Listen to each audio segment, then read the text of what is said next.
I got married at 23 to my ex-husband, who was 28. Our marriage lasted a year and 5 months before we decided to go our separate ways. It was a mutual decision because we couldn't imagine spending the rest of our lives together. We were constantly fighting and couldn't even be in the same room without arguing. So getting a divorce was the best option. My parents were supportive because they knew not to meddle in my life. However, my mother-in-law wasn't as understanding. She believed that divorce meant giving up on the marriage and thought we should always keep trying to make it work. She never left my father-in-law despite his multiple affairs. I didn't share her views and tried to explain this to her as gently as possible since she had always been kind to me during my marriage. I felt worse about breaking her heart than about the divorce itself. The divorce was finalized about 2 years ago, and that was the last time I heard from or spoke to my ex-husband. I moved to a different part of the city for work, and we didn't stay in touch. We didn't have many mutual friends, just a couple we were close to from our first internship. I haven't kept up with him, and assumed he hasn't kept up with me either. We didn't even follow each other on social media. We didn't hate each other. We were civil but had enough of each other by the end. After my divorce, I thought I'd stay single for a while, but then I met my current partner, my fiancé. We've been together for about a year, and he didn't mind that I started dating him just 7 months after my divorce. My ex and I had been mentally separated for a long time. The legal process just made it seem longer. My fiancé knew about my past and didn't care that I'd been married before, but his mother was a bit more uptight about it when I first met her 6 months into our relationship.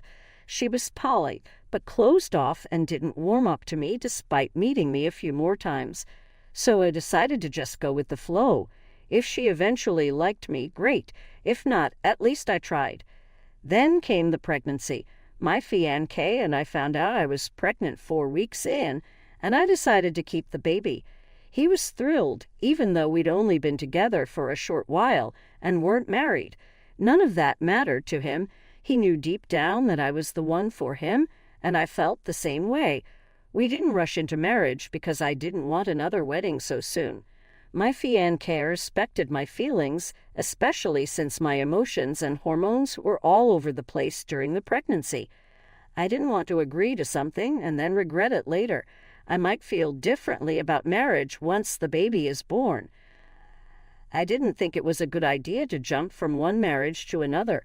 I wanted to make things work with my fiancé during and after the pregnancy, to see how we'd handle situations. Only then would I be ready for a second marriage. I felt I was being rational and reasonable, and my fiancé agreed with me. However, his mother thought I was being too dramatic and insisted we get married before the baby arrived. She believed that babies born outside of marriage are illegitimate and called them a certain word I won't repeat because I dislike it. I didn't agree with her at all, but chose not to argue because it didn't seem worth it. Neither my fiancé nor I cared about her opinion as long as we were okay with our plans. During the 7th month of my pregnancy, my fiancé proposed, and I said yes immediately. I knew he was the right man for me. I had never felt that way with my ex, so I knew this was real. Marriage could wait, but we were at least engaged. His mother wasn't happy, but there was nothing we could do about that, and we didn't want to fix it. She had been sour throughout the pregnancy and ruined my vibe every time she visited us to see the baby. Every time she'd visit, she'd wait for my fiancé to leave the room before lecturing me on the importance of marriage before having a child. She even read articles to support her point. I just had to nod along and pretend to care. Then, almost a week ago, I went into labor and was rushed to the hospital by my parents because my fiancé was at work. My parents had been coming over to look after me as I was close to my due date. My mother-in-law had volunteered to be with me, but I'd rather be alone than with her. My fiancé came to the hospital as soon as he could, and so did his parents. Everyone I expected was there within an hour, but then my ex-mother-in-law suddenly barged into the room. We had a private birthing suite, and only 2 people were allowed in the room at once, and just one during delivery. I chose my fiancé and my mom to stay with me. My ex-mother-in-law, however, forced her way past the hospital staff and my family, declaring that the baby I was giving birth to was her son's. I hadn't seen her son, my ex, in 2 years since our divorce. She had to be dragged out by 2 male nurses while she screamed at me to admit I'd been cheating on my fiancé. Her outburst was loud enough for the entire hospital to hear. My fiancé was shocked but tried not to let it affect him. His mother, however, became outraged and stormed into the room, demanding my mother leave so she could talk to me. When my mother refused, she started arguing with her right there. During labor, I was in so much pain that I didn't care about anyone else's feelings. When my boyfriend's mom started causing a scene, I yelled at her to get out, or I have security remove her. I had been trying to stay calm throughout my pregnancy, but the labor pain was too much, and I finally lost my cool. Even the nurse was surprised by my outburst, as she had been trying to get my boyfriend's mom out of the room for 3 minutes while she argued with my mom. After my outburst, she finally left, and I focused on delivering my baby. A couple of hours later, I gave birth to my son. I didn't want to think about my ex-mother-in-law, so I told everyone but my fiancé to go home and that I'd meet them later.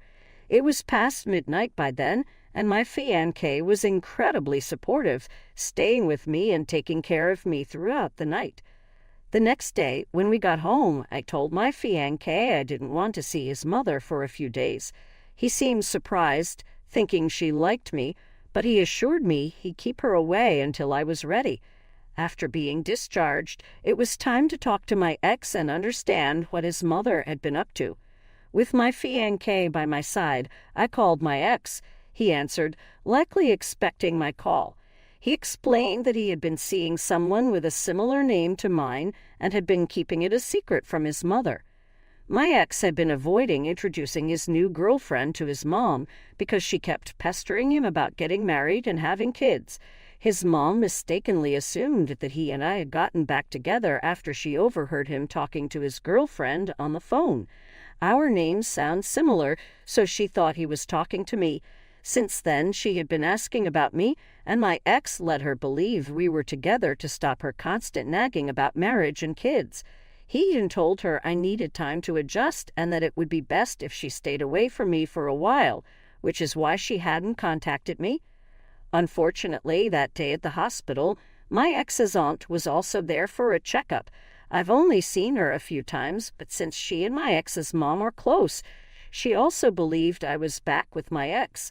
When she saw me, heavily pregnant, being rushed to the birthing suites with another man and 2 families, she immediately informed my ex's mom. That's how she ended up barging into my room. I couldn't press charges because I was busy delivering a baby, but thankfully, she was thrown out of the hospital. She went home, confronted my ex about what she saw, and finally learned the truth. However, neither of them had the courage to call and tell me any of this, waiting for me to contact them first. So I could ask, and they'd finally tell me what had happened. It was ridiculous and very irresponsible of my ex and his mother. I had half a mind to file a restraining order against both of them because it was crazy and could have gone south very easily. He apologized and told me they were moving out of the state so he could live with his new girlfriend. Anyway, I have nothing to worry about now. My fiancé was also really annoyed by all of this. After the phone call, he told me he'd been really concerned and confused when my ex-mother-in-law had barged in like that, but he trusted his gut because he knew I'd never do that to him. So he kept quiet throughout and held it together for my sake because I was giving birth to his baby then, and that's all that mattered. It was really sweet of him, and I'm grateful that I have such a trusting and kind man as my fiancé. Once we knew the truth, we told our families about it as well. Of course, we expected them to be okay with all of it, but my fiancé's mother was far from okay. She wanted her son to get a paternity test done at the earliest and refused to change her mind, even after she learned the truth. I was okay with the idea and didn't care because it would just show her what an idiot she was being. But my fiancé put his foot down and told her he was going to do no such thing because he trusted me completely. His mother had been trying to get him to get a paternity test right from the time the whole fiasco with my ex-mother-in-law took place. But my fiancé wasn't on board with that. I found it a little strange that he was refusing to get that test done, because if I was in his place, I might have thought the same. So I asked him why he wasn't okay with the idea. He told me that his entire life he'd always done exactly what his mother had asked him to, but now he was tired of being her puppet all the time. He didn't want to constantly dance to her tunes and do what she wanted him to do. Now that he had more people to worry about, it wasn't as much about the test as it was about his own self and his relationship with his mother. So essentially, the real reason he refused to get the test done was that he didn't want to give his mother the satisfaction of knowing she'd pushed him into doubting me somehow. I respected that it was pointless anyway because I hadn't been with anyone else after my fiancé, and it literally couldn't have been anyone else's baby but his. For a week, my fiancé has been fighting with his mother over this, and both of them are as stubborn as the other. I want to suggest they go no contact, but my fiancé told me he doesn't want to lose his dad as well, since the poor old man has always counted on him to visit and keep in touch. His mother isn't the easiest person to live with. His dad, older than his mom, finds it difficult to stand up for himself the way he used to. It takes a toll on him mentally, so he mostly relies on my fiancé now. His dad always stood up for him when he was younger and made sure he didn't have to follow all this mother's ridiculous rules, giving him some freedom at least. My fiancé visits his parents almost every other weekend, and I really like that about him because I get along with his dad. I can see where he's coming from. His dad also cannot leave his mother because they've been together for over 3 decades, and he loves her too much to actually leave. Going no contact isn't a viable option for us right now, but at the rate things are going, there might not be any other way out for him. His mom hadn't spoken to me directly so far, but yesterday she called me and told me I needed to get that paternity test done ASAP, or else she'd go no contact with us instead. She threatened that she'd never let my fiancé set foot in her house again if I didn't get the test done. In the heat of the moment, I told her I'd wish she'd cut us both off as soon as she can because I'm sick of her nagging. I was really tired because having a baby isn't easy, and despite all the help from my fiancé and parents, I was still emotionally and physically exhausted. She wasn't helping the situation by acting this way, so I went ahead and said whatever came to me first. She hasn't contacted me since. She hasn't spoken to my fiancé either, and I'm afraid I might have messed up by reacting the way I did. If she does cut us off, I don't think my fiancé will be very happy about it because of his relationship with his dad. It's not my place to interfere there, but to be fair, she's the one who involved me by calling me up in the first place, so it's not my fault. I'm just confused about what to do with this. So to be very honest, am I the asshole for telling my future mother-in-law that she can cut me and my fiancé off if she wants to because she kept pushing us to get a paternity test over a misunderstanding? Update 1. I read through the comments on the post and immediately told my fiancé about what happened. You guys were right. I should have told him about the call as soon as it happened, but I was too tired for an emotional confrontation at the time. Of course, I couldn't keep this a secret, and it wasn't worth it either, so I told him everything. He was furious, not at me, but at his mother for dragging me into this. It's pretty messed up because I had a baby just over a week ago, and despite that, she didn't see anything wrong with calling me and threatening to cut us off just to stress me out. My fiancé trusts me, and that should be enough for her. I don't even know why she's so worked up about this whole thing, but there's usually no explanation for her actions. She's just a crazy control freak who wants everything to go her way without any concern for others' feelings or thoughts. Instead of wasting time arguing with his mother, my fiancé decided to talk to his dad instead. The only reason his dad hasn't left yet is because of his age and because he thinks he loves her. In my opinion, he's just used to her presence and mistakes that for love. Even if he does love her, she most definitely doesn't. Her idea of love is bossing people around and having 100% control over their lives. That's not love, and I don't think she understands that. I'm glad someone like that won't be a part of my life anymore. More importantly, she won't be part of my baby's life. My fiancé is currently at his parents' house, trying to convince his dad to leave his mother so he can finally say goodbye to her before we get married. The last thing we need is her trying to micromanage our wedding and then our married life. I'll keep you guys in the loop about whatever happens. Update 2. Hey, so yesterday my fiancé went over to his parents' place to talk some sense into his dad and get him to finally leave his mother. He was there for about 5 hours, and when he finally came back home, his dad was with him with his bags. It was really late, so I didn't post an update. Today I have some time because my mom is taking care of the baby. My fiancé was able to talk to his father yesterday only because his mother mistakenly let him in. She thought he was there to apologize and say he had dumped me. Instead, he stood his ground and spoke to his dad, urging him to leave.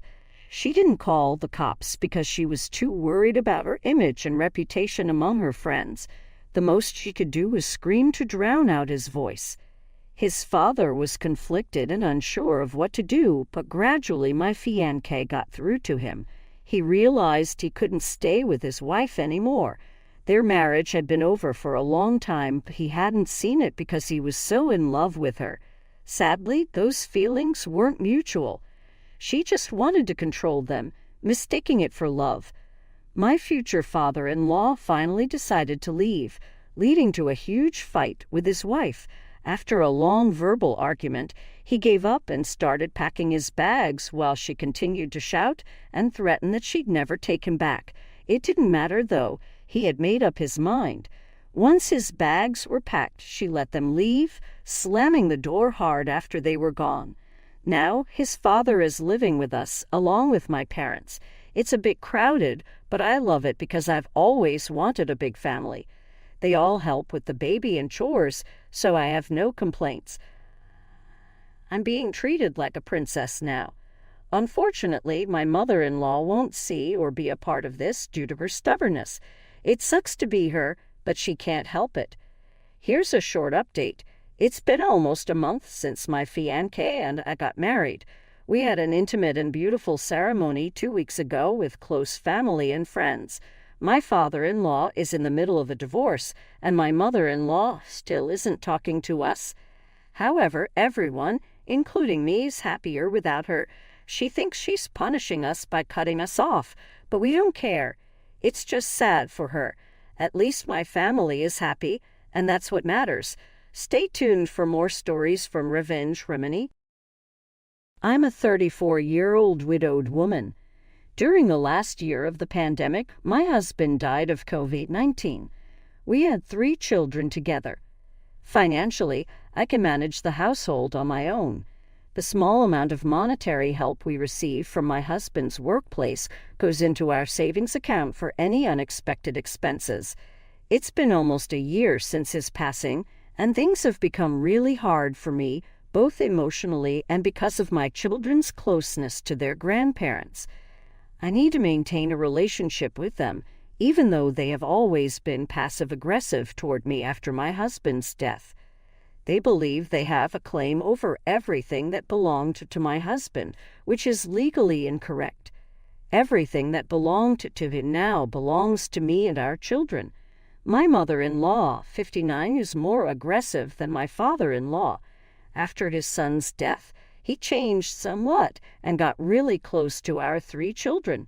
He knows that if I leave, I'll be taking the kids with me, so he doesn't cause trouble and is quite chill about it.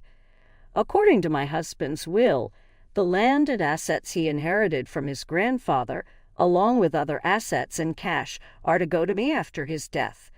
We don't have a lot, but it's enough.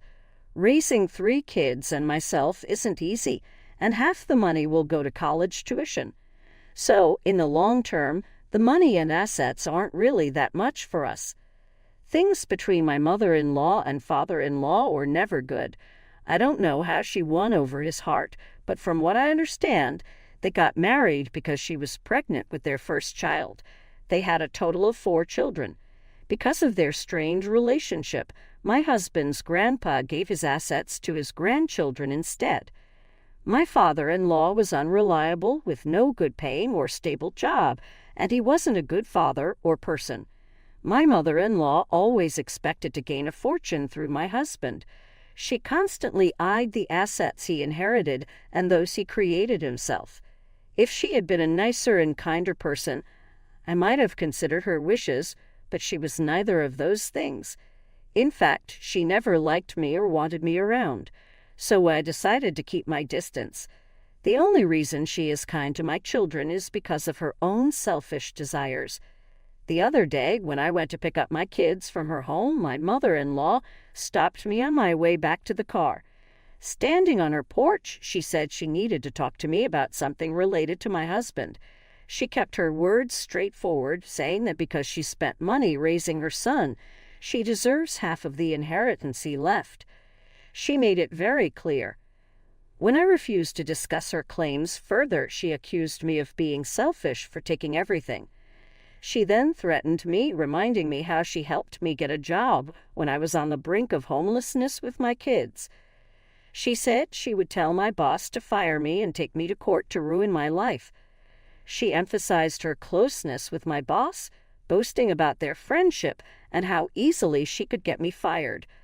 I met my boss for the first time at my husband's funeral, as she is a close family friend. Knowing I had no job and that my in-laws wouldn't support me, she hired me as her secretary. I love my job and work hard to ensure I never give them a reason to fire me. Her threat to get me fired scared me because finding a job isn't easy. If I lose this one, it will hit me pretty hard. Everything just makes me stressed out. After hearing this, it really hurt me. I excused myself and asked her to talk to me through my lawyer. I don't know what will happen, but all I can do is pray and hope for the best. Hey everyone, I read all the comments and didn't expect this to blow up like it did. Thanks for all the upvotes. After everything happened, I contacted my lawyer and asked him what to do. He told me not to worry because I have a job contract that states I can't be fired before 2 years unless I break the rules of the firm. He suggested I explain the whole situation to my boss and bring her to our side. If my mother-in-law starts any trouble, we can charge her with verbal harassment and threatening, which is considered domestic violence.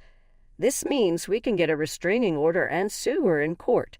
But honestly, I don't want to go that way. I will respect the bond my husband had with them and be nice as a tribute to him. If they harm my children or me, I'll simply walk away from their life.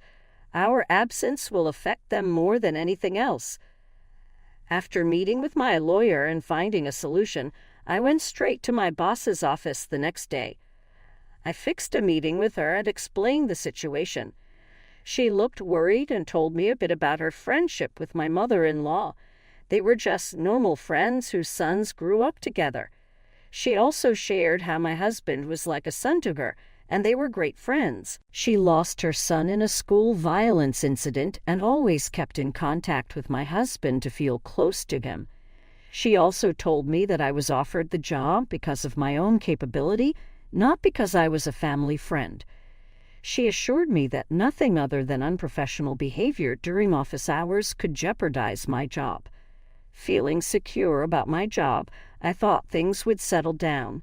However, a few days later, my mother-in-law came to my house demanding that I transfer the ownership of the house to her. I firmly told her no and asked her to contact me only through my lawyer. She reacted by calling me names and shouting outside, causing a scene. The neighbors noticed and came forward to help, but she had already left.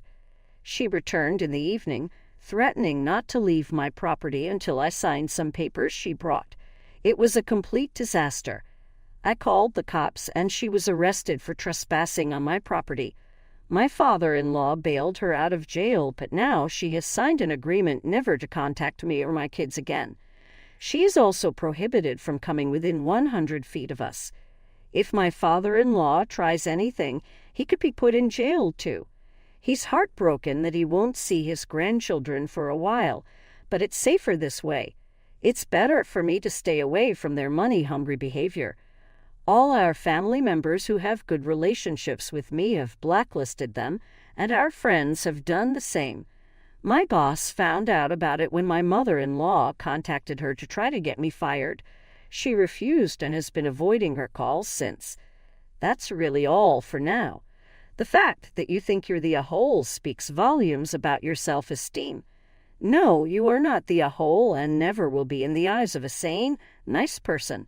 Get those toxic in-laws out of your and your kids' lives. They deserve nothing, and there's a reason they got nothing in the first place.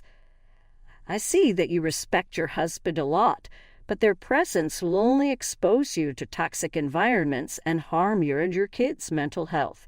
Your safety and sanity are the priority here, and your kids deserve much better. I don't care how nice your father-in-law is to them. Both of your in-laws are toxic and good for nothing. Cutting them off before they cause more trouble is the best decision. It's eye-opening to see this kind of stuff happens to people. Reddit really opens your eyes to the real world sometimes. I would have never imagined this kind of toxic behavior goes on in someone's life who has already seen enough. You are not the a-hole, but your mother-in-law and father-in-law certainly are. After everything, they haven't changed and probably never will. It's best to drop those toxic people from your life. They deserve their own special